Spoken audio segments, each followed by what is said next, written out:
Donc, on s'est déjà vu tout à l'heure. Étienne Lassec, je suis directeur des soins. Donc, je travaille avec Yanis McCluskey. J'ai toujours du mal à prononcer son nom, mais il est bien au courant. C'est plutôt une approche maintenant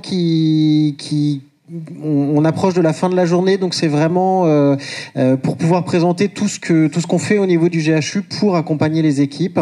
C'est important, c'est notamment pour les équipes pour qu'elles puissent elles-mêmes se saisir de ces éléments.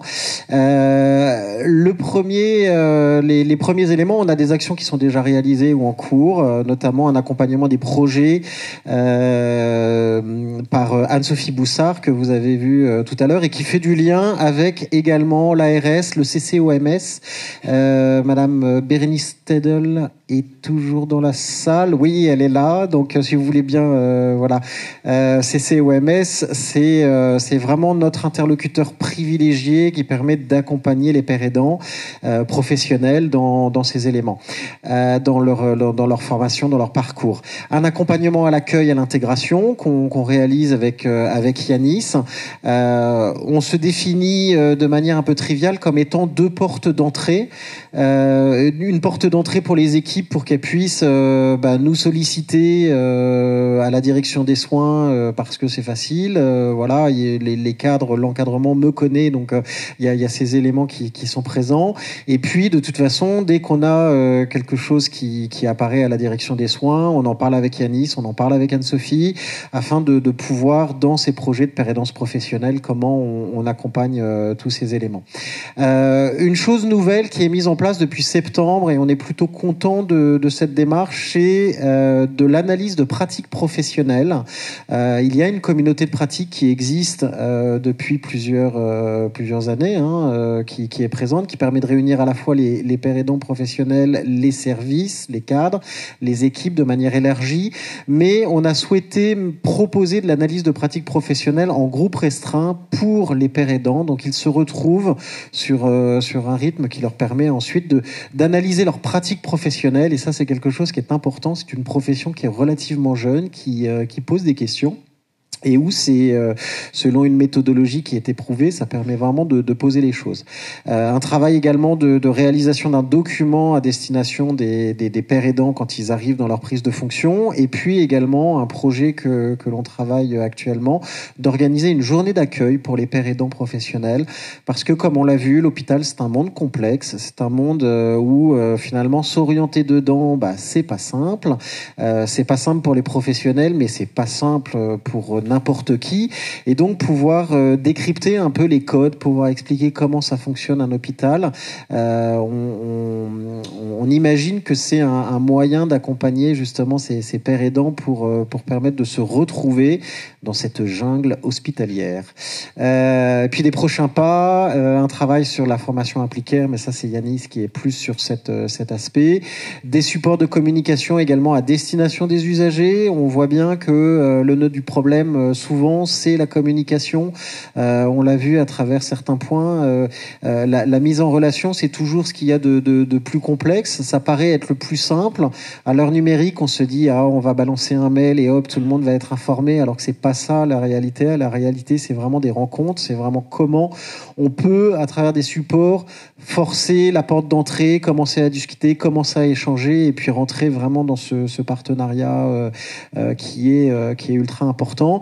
Et puis également un souhait également qu'on poursuit, c'est un livret à l'attention des services sur les modalités d'accueil d'un père aidant, parce que on a bien conscience qu'accueillir un père aidant, ça bouscule. Ça questionne tout le monde, et il y a cette nécessité d'avoir cette politique d'aller vers l'autre qui est conjointe à la fois pour les équipes, mais également pour le père aidant. C'est une histoire de rencontre, c'est une histoire d'intégration, mais ça semble évident, mais les évidences, c'est toujours bien de les rappeler, de pouvoir repartir sur ces points, parce que c'est indispensable de rester dans cette dynamique qui est initiée au niveau du GHU et sur laquelle on continue à s'engager. Et donc, Étienne nous a présenté un certain nombre d'actions ou de dispositifs qui sont mis en place. Un des buts à l'origine, c'était de rendre plus clair et plus lisible pour tous les acteurs qu'est-ce qui se passe au GHU, qu'est-ce qui est proposé, qui sont les interlocuteurs. éviter les situations qui arrivent qui jusqu'à présent sont arrivées très très souvent, où 3 mois après son arrivée, le père aidant ne sait pas qu'il existe une communauté de pratique, ou a passé sa question essentielle à une personne qui en fait l'a pas passé plus loin parce que c'est pas son rôle. Donc ah mais oui, mais lui c'est l'expert père aidant. Ben non, en fait, il est super, mais donc de pouvoir clarifier tout ça. Et donc on a fait un joli petit graphique pour identifier à la fois le process en fait, la vie ou la carrière d'un père aidant, même avant son arrivée, et aussi les façons dont le GHU se propose d'être en soutien au pôle et au service. Donc, on commence avec un intérêt initial, c'est vraiment le moment où le pôle, quelqu'un dans le pôle se dit, en sortant de cette réunion, ce colloque, se dit, bon, c'est le moment où on va quand même recruter un père aidant. Dès ce moment-là, en fait, l'idée, c'est qu'on puisse être en soutien, qu'on puisse rencontrer la direction ou les personnes impliquées, et présenter tout ce qui est possible et qu'on puisse ensuite être identifiés comme des interlocuteurs. Si on continue, en fait, après, il y a la question du financement, donc, dont l'appel à projet de l'ARS, le rôle d'Anne-Sophie. Et pour y répondre, il faut rédiger un projet. Donc, le pôle va devoir rédiger un projet. Là, également, l'idée, c'est qu'on puisse être en soutien à définir ce poste. Et pas seulement leur donner les clés, mais aussi comment accompagner la réflexion. Un des éléments qui nous semble crucial et qui n'est pas évident à mettre en place, c'est que ce ne soit pas la direction elle-même, partant d'une bonne intention, qui fasse le travail dans son coin, mais qu'elle arrive à impliquer les services et évidemment les équipes sur le terrain qui, au final, vont recruter les pères aidants. Donc l'idée, c'est qu'on soit là en soutien. L'appel à projet est clos, la décision est prise. En imaginant que vous avez reçu le financement, on continue. Sinon, retour à l'étape 1. Ensuite, forcément, il y a une étape de recrutement. Très concrètement, là, donc ça, c'est plus ou moins un cycle annuel. Là, on est au moment du recrutement, c'est-à-dire que les réponses de décision d'appel à projet sont arrivées il y a peu de temps, et les équipes, les pôles qui ont été retenus doivent maintenant recruter un père aidant pour janvier. Pour ce recrutement, pareil, l'idée, c'est qu'on puisse être en soutien de la façon que c'est nécessaire. C'est vraiment pas de s'imposer, c'est de pouvoir être une ressource, à la fois pour le recrutement lui-même et pour commencer à préparer l'équipe, parce que même si ça peut sembler évident, même si on peut être de bonne volonté, il n'empêche que l'expérience montre que ça demande un changement assez conséquent. En fait, en termes de posture, de pratique, c'est pas si évident que ça de se mettre à collaborer avec quelqu'un qui se présente et qu'on voit comme, entre autres, un ancien patient, ou un patient encore actuellement. Et puis enfin, début janvier, l'entrée en poste, avec ce mot-clé qui a été ressorti plusieurs fois en pointant du doigt, Implicaire, qui est donc le dispositif de formation qui a été créé en 2021 pour accompagner les équipes pendant les premiers mois et essayer en fait d'arrondir les angles et que la communication se passe au mieux et que la prise de poste se passe au mieux, parce que c'est pas du tout un acquis, en fait, c'est pas si simple que ça. Et ensuite, en fait, il y a des choses qui ont été évoquées, dont la communauté de pratique, les analyses de pratique qui se font au fil des années, en fait, et qui vont continuer de se faire.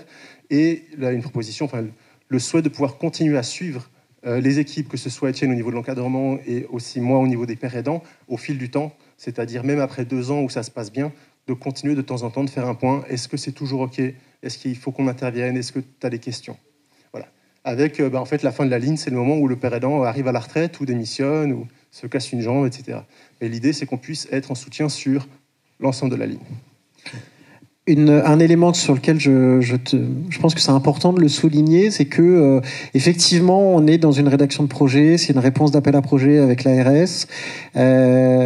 Jusqu'à l'année dernière, jusqu'à il y a 2 ans, l'ARS nous finançait la totalité des postes, ce qui était finalement on vivait ça comme une belle réussite, gage finalement de la qualité des projets. Et puis finalement, on n'est pas les seuls entre guillemets sur le marché à présenter des appels à projets, et donc l'ARS a décidé de diversifier les financements pour rééquilibrer au niveau des établissements. Le GHU, preuve que c'est vraiment un engagement fort du GHU, accompagne les projets qui ont été retenus au niveau du GHU sur ses fonds propres pour accompagner la pérédance, la mise en place de la pérédance. Ça montre vraiment à travers ça que on n'est pas uniquement sur finalement il y a un projet, on y répond parce qu'on va aller chercher de l'argent sur l'extérieur, mais il y a vraiment cette volonté au sein du GHU de s'engager sur la pérédance professionnelle, et c'est un point qui me semble important à souligner. Et donc le message à retenir, c'est que les 2 rouquins que vous avez côte à côte, d'accord, c'est vraiment, n'hésitez pas à nous contacter. Il n'y a aucun souci. On est là vraiment pour vous accompagner au mieux dans ces démarches au niveau de la pérédance professionnelle. même si vous n'avez pas le même coiffeur. Merci.